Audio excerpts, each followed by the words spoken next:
قلعہ اسلام گڑھ کا راز، ایک پہلوان جسے انعام میں پورا گاؤں مل گیا۔ سکھوں کے دور حکومت کی ایک سچی کہانی۔ کیا آپ یقین کریں گے کہ ایک زمانہ ایسا بھی تھا جب صرف ایک کشتی جیتنے پر انعام میں پورا گاؤں دے دیا جاتا تھا؟ اور یہ کوئی کہانی نہیں، یہ واقعہ جڑا ہے اسلام گڑھ قلعہ کے ساتھ، جہاں آج بھی مٹی کے نیچے ایک تاریخ سانس لیتی ہے۔ گجرات کا علاقہ صدیوں سے صرف ایک شہر نہیں رہا بلکہ ایک راستہ رہا ہے، کشمیر، لاہور اور شمالی علاقوں کو ملانے والا۔ اسی راستے پر واقع تھا کوٹ رنگن، ایک ایسا مقام جہاں مسافر نہیں بلکہ قافلے رکتے تھے، گھوڑے آرام کرتے، لوگ سانس لیتے، لوگ تھوڑی دیر دم لیتے اور خبریں ایک جگہ سے دوسری جگہ پہنچتی تھیں۔ اسلام گڑھ ایک بلند ٹیلے پر بنا ہوا صرف ایک قلعہ نہیں تھا، یہ ایک انتظامی مرکز تھا۔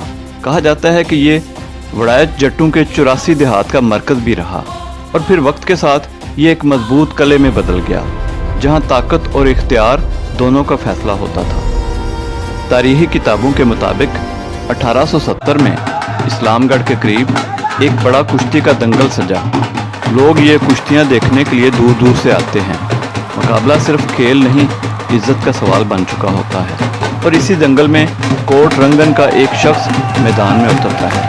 کوئی نہیں جانتا تھا کہ یہ مقابلہ اس کی قسمت بدلنے والا ہے۔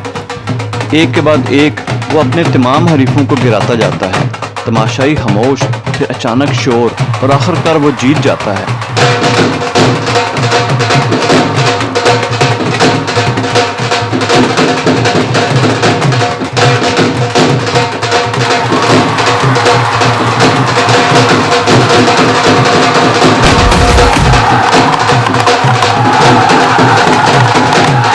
کہتے ہیں اس کی طاقت سے متاثر ہو کر اس وقت کے سکھ حکمران نے ایک ایسا فیصلہ کیا جو آج بھی حیران کرتا ہے۔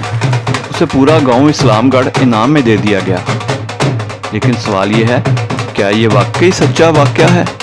تاریخی ریکارڈ ہمیں بتاتے ہیں کہ اس دور میں زمینیں انعام کے طور پر دی جاتی تھیں، بہادری اور کارکردگی کو سراہا جاتا تھا، مگر اس خاص واقعے کی مکمل تفصیل زیادہ تر لوک روایت میں ملتی ہے۔ یعنی یہ کہانی سچ بھی ہو سکتی ہے اور وقت کے ساتھ اس میں رنگ بھی بھرے گئے ہوں گے۔ دراصل اسلام گڑھ کے ارد گرد کوٹ رنگن نامی کوئی گاؤں نہیں ہے جو کشمیر جانے والے راستے پر ہو۔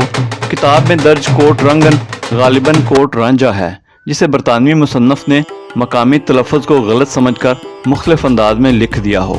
انگریزی سپیلنگ سے یہ غلط فہمی پیدا ہوئی۔ اب اگر ہم دیکھیں، کوٹ رانجھا جلال پور جٹاں کے قریب ہے، قدیم راستوں، کشمیر، شمالی راستوں کے قریب واقع ہے، تاریخی جغرافیہ سے مطابقت رکھتا ہے۔ یعنی کوٹ رانجھا جغرافیائی طور پر کوٹ رنگن کی تفصیل سے مکمل طور پر میچ کرتا ہے۔ اس واقعہ کو بیان کرنے میں دوسری غلطی سن کی ہے۔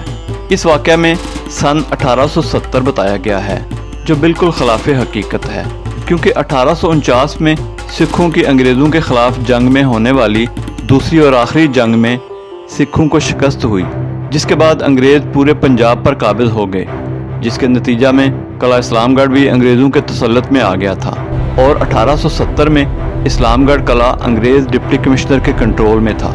وہاں سکھ حکمران ہونے کا سوال ہی پیدا نہیں ہوتا۔ لہذا اس واقعہ کی مکمل حقیقت کو ایک طرف رکھتے ہوئے دو باتوں کی درستی ضروری ہے۔ پہلی تو یہ کہ گاؤں کا نام ممکنہ طور پر کوٹ رانجھا ہوگا، اور دوسرا یہ کہ یہ واقعہ ممکنہ طور پر راجہ گجر سنگھ بنگی کی حکمرانی 1765 سے لے کر 1849 کے درمیان کا ہے، کیونکہ گجرات کا علاقہ 1787 تک گجر سنگھ بنگی کے پاس، اور اس کے بعد 1810 تک اس کے بیٹے صاحب سنگھ بنگی کے پاس رہا، اور پھر 1810 سے 1849 تک رنجیت سنگھ کی زیر نگرانی رہا۔ لیکن اس کہانی کی اصل طاقت اس کے سچ یا جھوٹ میں نہیں، بلکہ اس پیغام میں ہے کہ ایک زمانہ تھا جب طاقت، عزت اور زمین آپس میں جڑی ہوئی تھی، اور ایک دنگل کسی کی زندگی کا رخ بدل سکتا تھا۔ آج اسلام گڑھ کے ٹیلے خاموش ہیں، کوٹ رانجھا کے راستے سنسان ہیں، لیکن اگر آپ غور سے سنیں تو شاید آپ کو اب بھی سنائی دے ڈھول کی وہ آواز اور ایک پہلوان کی سانس جس نے ایک گاؤں جیت لیا تھا۔ اگر آپ ایسی مزید حیران کن اور کم معلوم تاریخی کہانیاں سننا چاہتے ہیں تو ویڈیو کو لائک کریں، شیئر کریں اور ہمارے چینل کو